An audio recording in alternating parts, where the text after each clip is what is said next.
Hey guys, it's Nate again. Today we're actually going to be talking about what is arguably one of the most difficult areas of apologetics. It's also one of the areas that keeps people from coming to Christ or looking at God at all, and that is the moral argument. See, what's going on here is that we have to be honest and look at the fact that no matter where we look in our world, if we turn on the TV, if we go online, or if we go in person, we see evils and atrocities all around.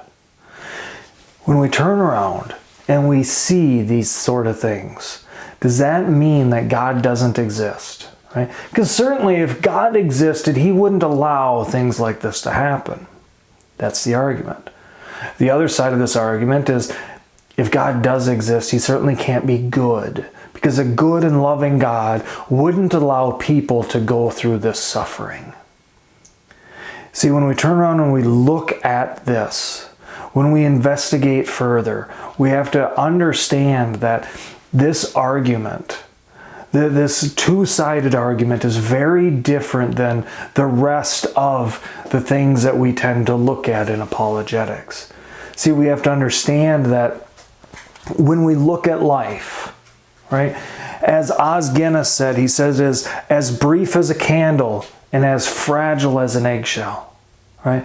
And lives are ending quickly before we think they should. Lives are being destroyed in fashions where we call evil, evil. But when we turn around and we look at this argument, when we look at the objections that are raised against Christianity, whether it's something you want to be prepared to reach out for others, or if you're joining me as an atheist or an agnostic, we need to be honest when we look at this. And we have to understand that this is very different than the other areas in apologetics. I tend to think of apologetics like a big box. And inside this box are a lot of different things that we can pull out of it. Right? We see our apologetics box here, and we can take the teleological argument out and we can look at it, and we can turn around and put it back in. We can take it out again and we can look at it some more. And in case you're not aware, of the teleological argument is something we're going to be talking about in the weeks ahead, and that is, when we look at the design in the universe, in our world, and everything all around us, it shows that there is a creator. Design shows a designer. But we can also take and look at the cosmological argument, okay? But when we turn around and we look at this one, the moral argument, it is very different than the rest.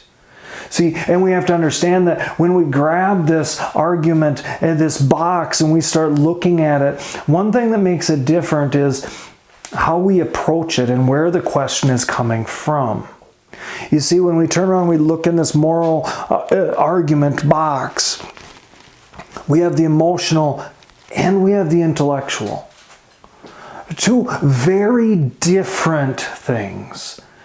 And if you're watching this because you're struggling with the emotional, honestly, this might not be the video for you. You reach out to me if I can be of any help, if you need somebody to talk to. But if you're suffering through something right now, the intellectual side that we're going to be looking at may not help you out a lot. See, when we turn around, we look at it, we have to understand that these are very different arguments. Okay, very different topics, and we need to use them differently.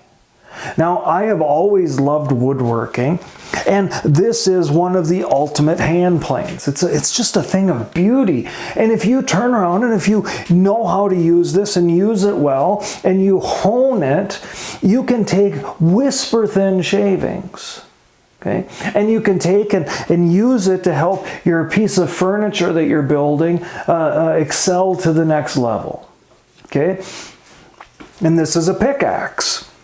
And if you know what you're doing, and if you go into a gold mine, like my family and I had the honor of touring one earlier this year, and the guys there could take this pickaxe and they knew what they were looking for, and they could use it to mine and harvest gold. But here's the thing, if we turn around and if we use that pickaxe to try and get a nice finish on our furniture, we're going to end up with a disaster. Right? If we take this beautiful hand plane and smash it into the side of a rock wall, expecting to be able to use it for getting gold, we're going to do a lot of damage. When we look at the emotional and intellectual arguments, we need to make sure we're addressing them correctly, because we could do damage if we don't move forward in the way that we should. Give you an example. Several years ago, when my daughter was quite a bit younger, she was 4 or 5 years old, and we had went out for a walk, just her and I, and we had walked, I don't know, 8, 9, 10 blocks, something like that, and she tripped and fell. Okay, and she fell and she hit that sidewalk hard. Okay, she came up and she's crying. She had a little bit of blood on her. So we started heading back home, right? We walked another block and she tripped and fell again.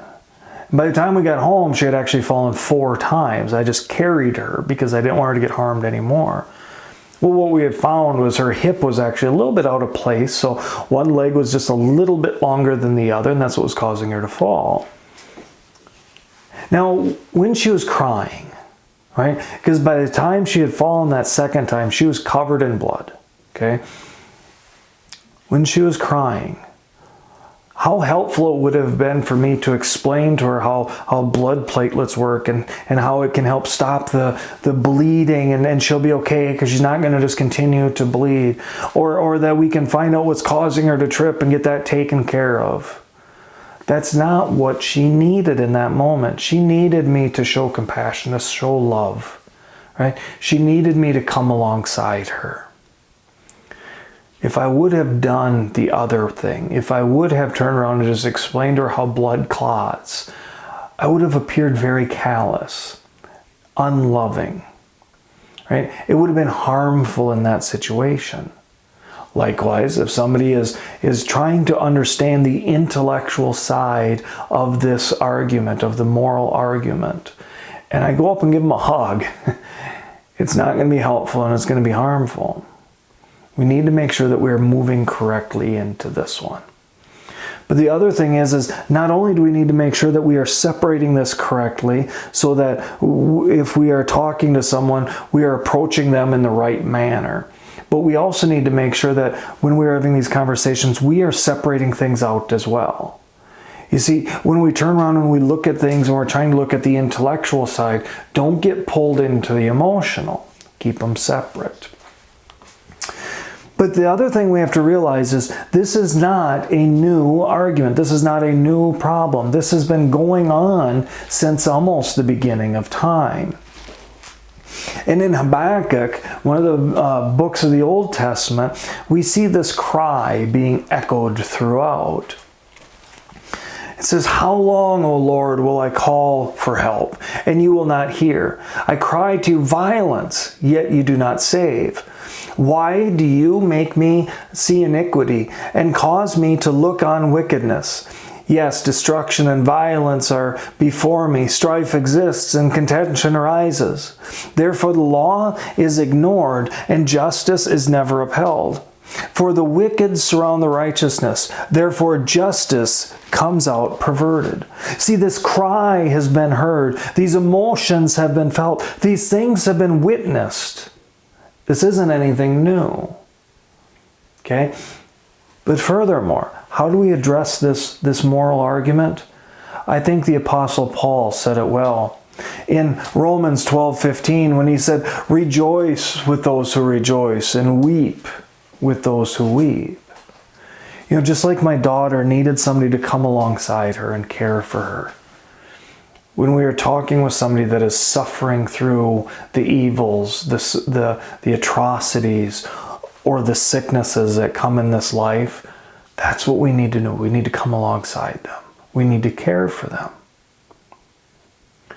But what we're going to be doing for the rest of this video and the next few is we're going to start looking at the intellectual side. But realizing that even through the intellectual side, we're going to be dealing with a variety of emotions that arise. A few years ago, I had seen this this lady's work, and she's a photographer, and she's always taking pictures of different things, and she had actually gotten injured, and as she's crying she started wondering, what do tears look like, right? So what she did over several years was had taken and captured tears on little slides from a variety of different emotions from her and others as well. And what we see here is we can see what the tears of redemption and hope and compassion and laughter look like, right? The happy emotions. But they also look pretty different from being exhausted and hopeless and pain and onions when it makes your tears water. But the thing is those emotions are very different. And when we move forward into this, we need to be respectful of other people's emotions. We need to be honest with the emotions. And we need to make sure that we are directing our own accurately as well. Okay? But like I said, we're going to be looking at the intellectual argument. And the first thing we need to realize is this argument comes in several different forms. See, we can turn around and we can look at the one that's normally raised by atheists. It's one that I held for many years.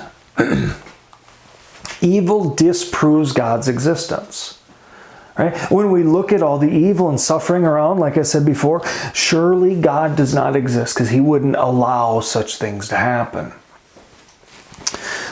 We can also going to be looking at evil. Does it disprove God's goodness? Surely he wouldn't allow these things to happen. Therefore, if he does exist, he certainly is not good. What about the amount of evil disproves God's control? Right? This argument basically grants God's existence. It can even grant God's goodness, but it says that he can't possibly be in control. Otherwise, he wouldn't let this level of atrocity and evil enter into our world.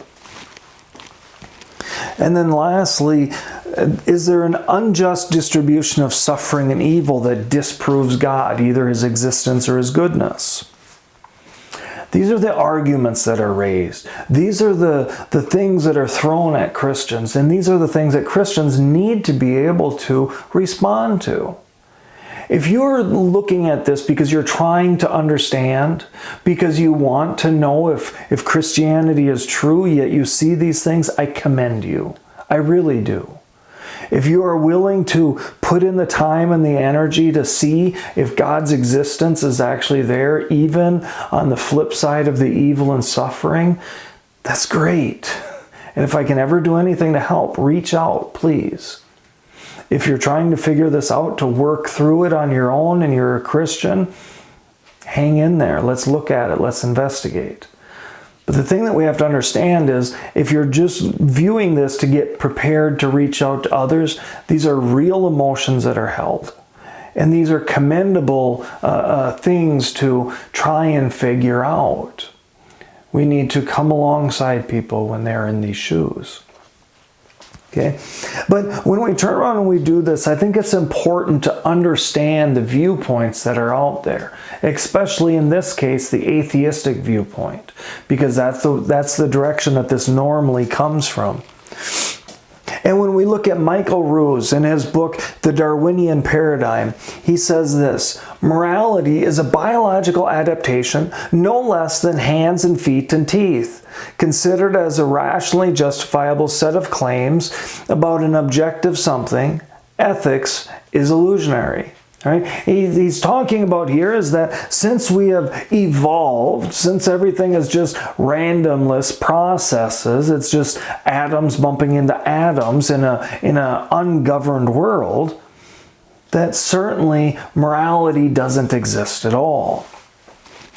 But he goes on to say, I appreciate that when someone says, love thy neighbor as thyself, they think that they are referring above and beyond themselves. Nevertheless, such a reference is truly without a foundation.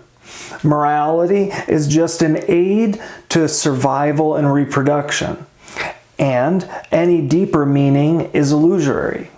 Right? That if we're going to try and go any further, then the closest thing to morality that we get is just for trying to get your DNA into the next generation. We are foolish for believing so. What about Neil deGrasse Tyson, right? World famous astrophysicist. In his book, Letters from an Astrophysicist, he says this: the atoms of our bodies are traceable to stars that have manufactured them in their cores and exploded these enriched ingredients across our galaxy billions of years ago. For this reason, we are biologically connected to every other living thing in the world. We are chemically connected to all molecules on Earth. And we are atomically connected to all atoms in the universe. We are not figuratively, but literally stardust. Right? And this viewpoint kind of continues to say that stardust is all we are. There is nothing out there that is immaterial. If there is no such thing as immaterial objects or the immaterial realm, then things like morality, which is definitely immaterial, certainly can't exist. Bertrand Russell, a very famous, well-known atheist, died several years ago, but he said this: unless you assume a God, the question of life's purpose is meaningless. Without God, there is no purpose to life. Richard Dawkins, in his book River Out of Eden, he says this. He says, the total amount of suffering per year in the natural world is beyond all decent contemplation. During the minute that it takes me to compose this sentence, thousands of animals are being eaten alive. He goes on to give several examples of things that he is calling atrocious that are playing out.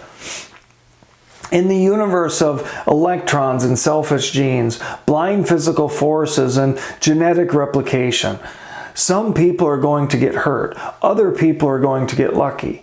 And you won't find any rhyme or reason in it. Excuse me. Nor any justice. The universe that we observe has precisely the properties we should expect if there is, at the bottom, no design, no purpose, no evil, no good, nothing but pitiless indifference. Right? That when we look at the world, this is exactly what we should expect. And since there is no realm outside of the material, that's what we're stuck with. And the last one we'll look at is from the book Atheist Manifesto from Michael Onfray. And you'll notice this one is very different than the other ones. He says, somewhere in the world a man has abducted a little girl. Soon he will rape, torture, and kill her.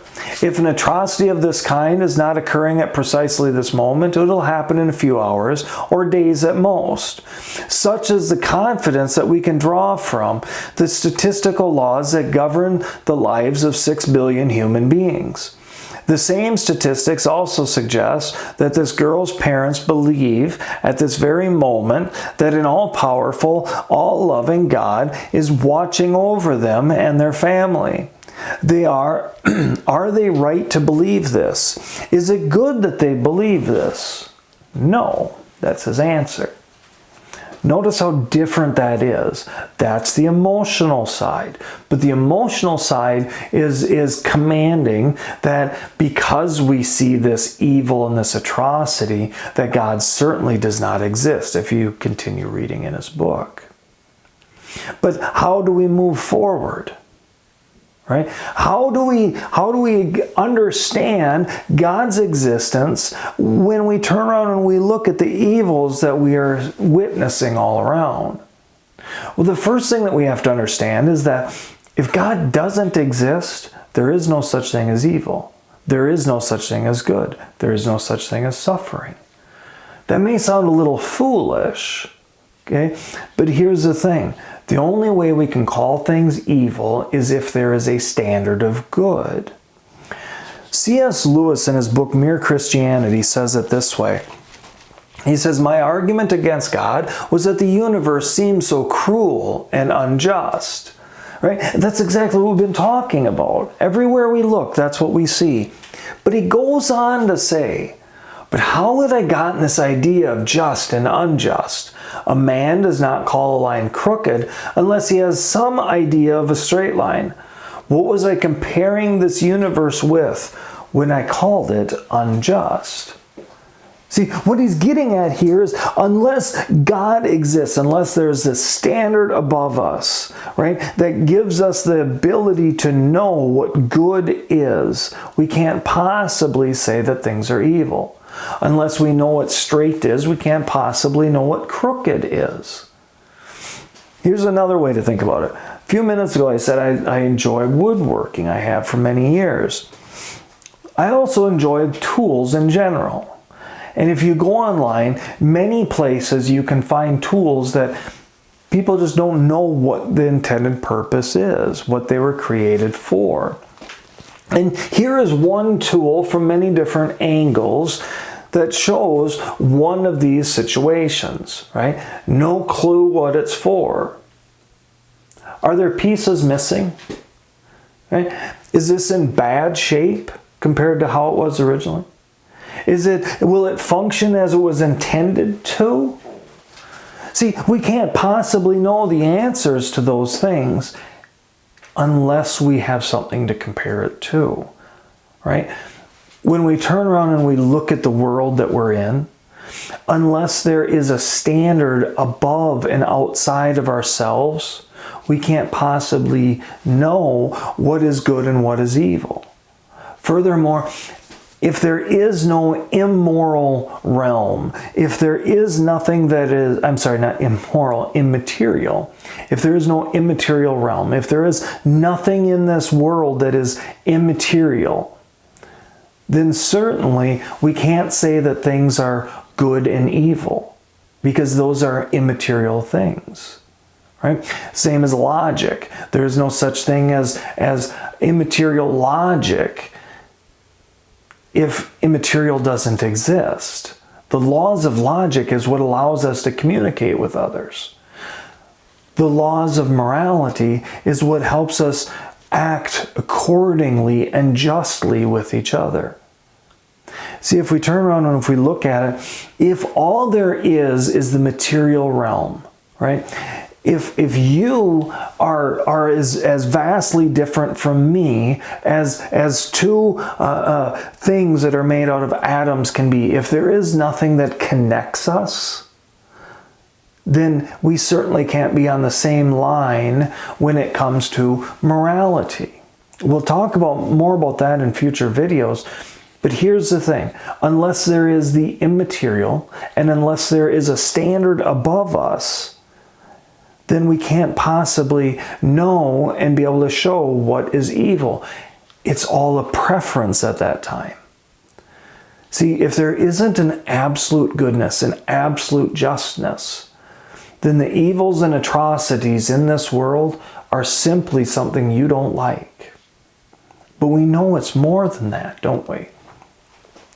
See, a common misconception is that good and evil, they're just simply opposing forces like the yin and yang, right? That what we have here is this battle royale. You see it kind of play out in half the movies that are made today, that we have got good battling evil. If this worldview was correct, then we wouldn't necessarily need a God to be able to show us what is good and evil, because we would have two things we could look at and compare. But the problem is this, is that doesn't align with reality. Because what we in fact know is that evil is nothing more than a privation of good, right? It's a distortion of the way things should be, right? Just and unjust, right? It's the same thing. Unjust is a privation of just. Now, when you turn around and think about this, play it out some, okay? If there is no such thing as truth, can there be a lie? There certainly can't. If there is no such thing as an absolute supreme authority that gives us the knowledge and the ability to know good and evil. If God doesn't exist and hasn't written the moral law on our heart, then we can't possibly know further than that. Now, when we turn around and we look at this, another way to see that these aren't two separate things, that this knowledge has to come from within, right? It's not two separate things that we are just seeing play out. It's actually a ability to understand because of something that's been written within us. As Paul said, it's been written on our hearts. Another way to see this is if we start looking at things around us. Now, we bought the truck I drive in I think it was 2005. And when we bought it, there was no rust on it whatsoever. Sadly, now in 2019, almost 2020, there's some rust on it. Now, here's the thing.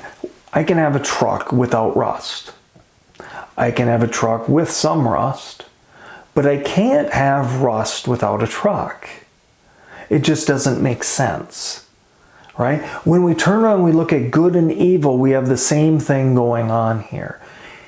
Evil is a corruption of good. And we know this because we've been given this knowledge and it's been written within our hearts.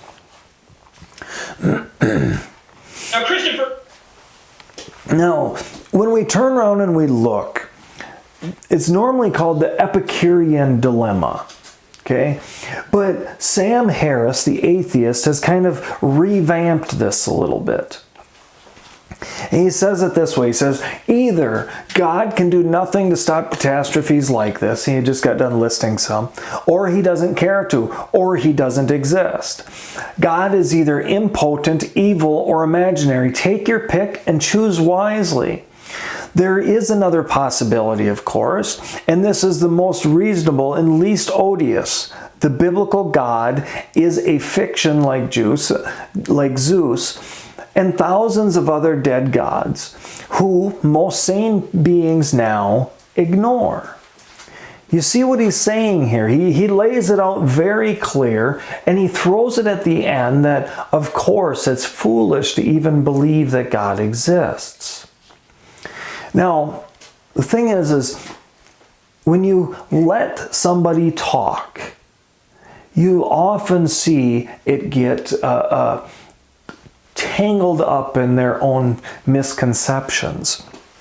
So we see it in the rest of his book, The End of Faith, but I think it's even more clear in a podcast that he did called Making Sense, where he says this. He says, free will is an illusion. Our wills are not simply of our own making. Thoughts and intentions emerge from the background, causes of which we are unaware, and over which we exert no conscious control.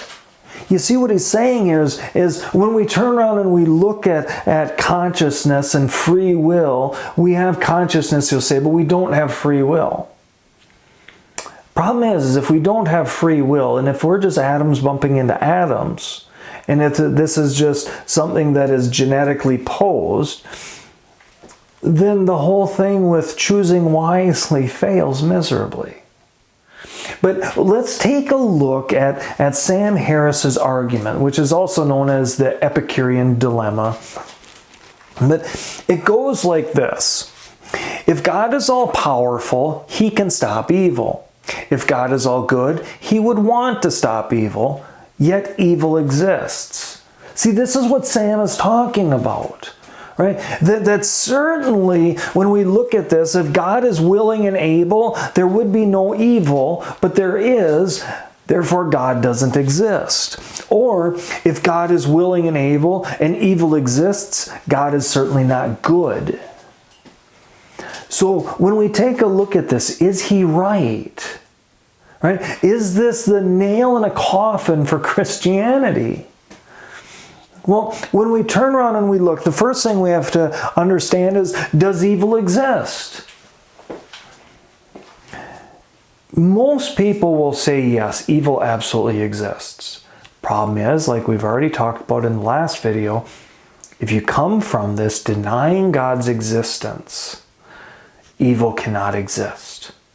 Okay? But furthermore, if you are still looking at this as evil doesn't exist, then I ask you to read Elie Wiesel's book, Night. I ask you to go and look at the emotions that are running through people's families as other people end up suffering immensely because of the atrocities that enter into their lives.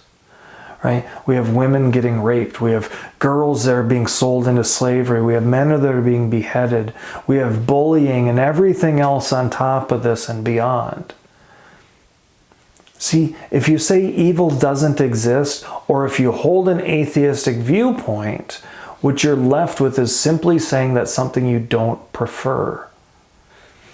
Now, a few years ago, I had a wonderful conversation with an atheist, somebody I really, really like, and we've had many amazing conversations as we've flushed some of these things out. And we got talking about the atrocities in Auschwitz death camp.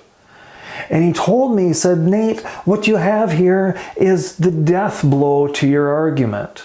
I said, well, what do you mean by that? He says the fact that the Nazi soldiers were willing to do these things to others shows that we don't have this moral law that holds us all together, because they didn't view it as wrong. Well, when we turn around and we look at this and we look at the topic of evil existing, that fails for one very important reason. Yes, the Nazis were looking at that as something that was not wrong, but it's because they had prejudices that were overriding and blocking out the moral law that they knew so well. How can we say this? Because when we look at it, if you were to take one of the soldiers, right, one of them that was ushering people into the gas chambers, and you were to take his mother, and you were to usher her into the gas chamber, if you were to take and bring her into the area where they're doing science experiments on living people, he would scream out to stop. Why? Because he knows what evil is. See, when we look at it, we all know what evil is. We all understand evil, right? Our desires, our prejudices can override that. But if we take a close look, we become very familiar in an instant. So evil exists. I think that's pretty undeniable if we're going to be honest. Okay? But if evil exists, if God is all powerful, he can stop evil. That's the argument. But the thing is when we turn around and we look at this, the first thing we have to understand is God is not all powerful in the way that this argument is raising it. See, we have to understand that God can only do things that are logically possible and that aligns with his character. What do I mean by that? Well, God is all powerful. Absolutely. Okay, but God cannot do things that are logically inconsistent. What do I mean by that? Well, he can't make a married bachelor. He can't take and make a square circle. He can't make something so big that he can't lift it. All of those are fallacies that fall to the wayside because they don't align with reality.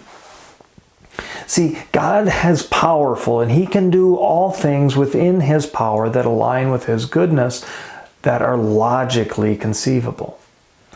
So when we look at this and we look at the argument of if God is all powerful, he can stop evil, the first thing we have to understand is his character. Okay, the second thing we have to understand is why he allows evil in the first place. See, we have to understand when we look at this that God allows evil because he allows free will. Right? Well, what does this mean? It means that he gives us the freedom to act how he has created us to act. What do I mean by that? We have to look at the purpose that God created us. He wants to have a relationship with us. He wants us to choose to love Him. Now, could He make us love Him? No, you can't do that. Why? Because love is something that has to be freely given. When we turn around and we look at it, the apologist John Lennox says it this way. He says that, I can come home from being away from my wife for a week. I could come home and I could meet her at the door with a kiss. And there is something powerful about that, right? There is that personal connection because she freely gives that love to John. She said that, or John goes on to talk about the fact that he could come home and he could grab his iPad, which he has written on it, "I love you, John," and grab it and give it a kiss. It's going to be very different. Why? Because all that he has done is basically programmed the iPad to show him the words "I love you," or to say the words "I love you." See, love has to be freely given, which means you have to give the free choice, the free will to choose to love. So when we look at God creating us, we have to understand that God has given us that freedom to choose to love Him. And because He has given us that freedom to choose to love Him, we also have the freedom to do evil things.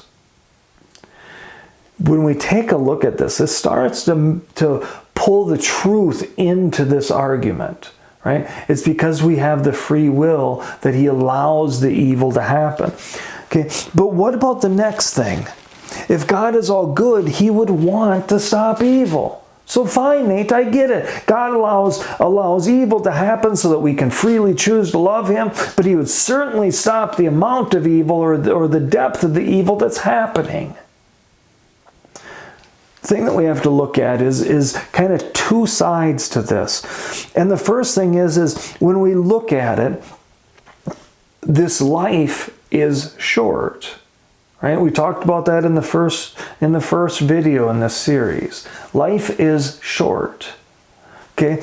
And Mother Teresa said it well when she says, in light of heaven, right, the worst suffering on earth, a life full of the most atrocious tortures on earth, will be seen as no more serious than one night in an inconvenient hotel. Right? That when we turn around and we look at this, and we look at the fact that life is minuscule when compared to eternity, right? That even if you're filled, your entire life is filled with pain and suffering and enduring evil, it's going to be a hair's breadth when we compare it to the eternal glories that await. But there has to be more than that. Right? There has to be something above and beyond this. Why do I say that? Well, because if we turn around and we look at this, and if we were to put this in another situation, and let's say that I found you, right?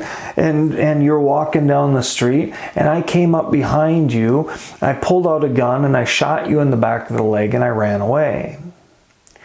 And you have to undergo a surgery, and you have to undergo physical therapy and all that. But I come and I find you a year later, right? And when I find you a year later or 2 years later, I come up and I say, you know what? I had to do this. I had to allow you to suffer greatly so that I could give you this truck and this home and a bunch of money. You would turn around and say, well, in light of that, it was worth it, right? But there'd still be something wrong with me. There would still be some deep issues within me. If God allows it just so that we can receive glory in heaven, then that creates a bad picture of God, doesn't it, if we're honest? But there's more to it than just that. Right?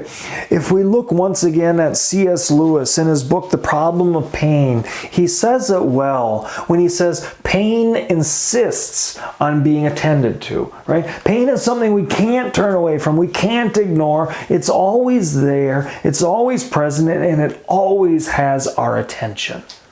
But he goes on to say this. He said, God whispers to us in our pleasures, speaks to us in our conscience, but shouts to us in our pain.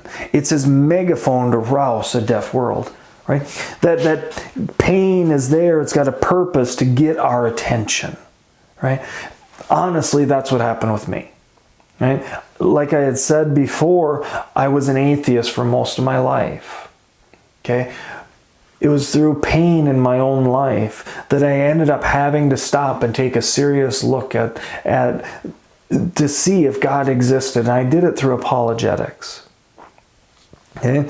It was the megaphone that he used to grab my attention. Okay? Francis Collins, right? One of the two men that headed up the Human Genome Project that kind of decoded the human DNA sequence. He, in a discussion, in a talk that he had given, and a discussion that followed, he had talked about how he was an atheist growing up. Okay? But as he went through medical school and he had to start doing rounds, something changed. He had to take a look at something. Okay?